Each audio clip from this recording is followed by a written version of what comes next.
કેટલો હેલ્ધી અને કેટલો ટેસ્ટી પૌષ્ટિક આહાર તૈયાર થઈ ગયો છે। આ જ રીતે જો તમે આ નાસ્તો બનાવશો તો કેટલો સરસ બનીને તૈયાર થઈ જાય છે।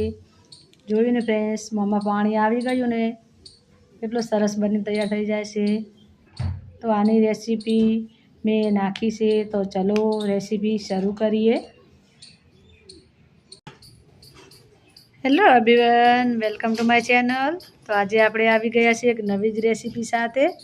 તો આજે આપણે બનાવીશું એક નવો જ નાસ્તો। તો બાજરાના રોટલો બનાવીએ ને, એ આપણે આની મદદથી મેં અહીં છેડીને લીધો છે સરસ રીતે। બાજરાનો રોટલો આપણે સરસ રીતે વઘારીશું।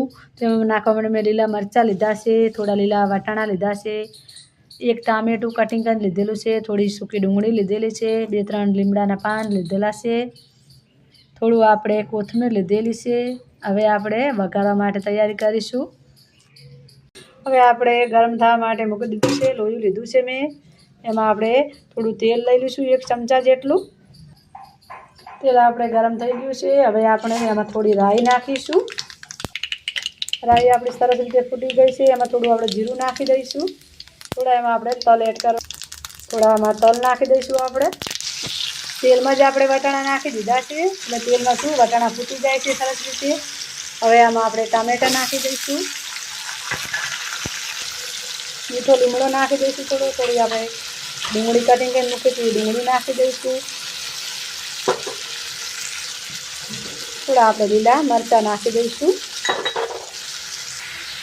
હવે આપણે ચમચાની મદદથી આને સરસ રીતે સાંતળી લેવાનું છે।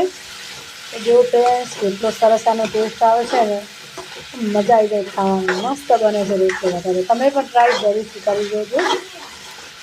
આ રીતે જ બનાવશો ને તો બહુ સરસ બની તૈયાર થઈ જાય છે। હવે આમાં આપણે મસાલા એડ કરી દઈશું। તો થોડો મેં અહીં ગરમ મસાલો લીધો છે, અડધી ચમચી જેટલી મેં અહીં હળદર લીધી છે,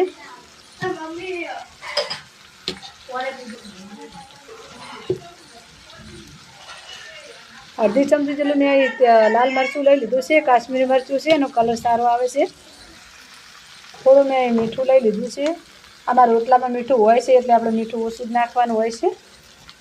હવે આપણે સરસ રીતે આને મિક્સ કરી દઈશું। થોડું પાણી નાખીને આને સાતળવા દેવાનું છે આપણે, પછી આપણે ધાણા એડ કરીશું આમાં લીલા।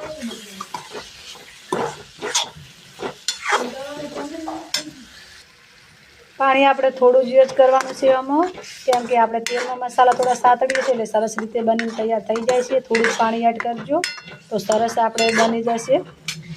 થોડું આપણે સાતળવા દઈશું આને। તો સરસ રીતે આપણે મસાલો સાતળી ગયો છે, તો આમાં આપણે રોટલો નાખી દઈશું। હવે આમાં સરસ રીતે આપણે રોટલો એડ કરવાનો છે। રોટલો મેં છીણીને લીધો એટલે બહુ સરસ રીતે બને છે।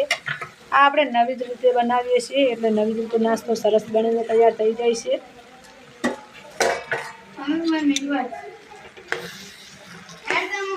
જો ફ્રેન્ડ્સ, તૈયાર થઈ ગયો છે આપણે નાસ્તો, કેટલો સરસ બન્યો છે, કેટલો ટેસ્ટી લાગે છે। અડધી ચમચી મેં એમાં લીંબુનો રસ પણ એડ કર્યો છે। કેટલો સરસ તૈયાર થઈ ગયો છે આપણો નાસ્તો। આ જ રીતે નાસ્તો બનાવવાનો હોય છે।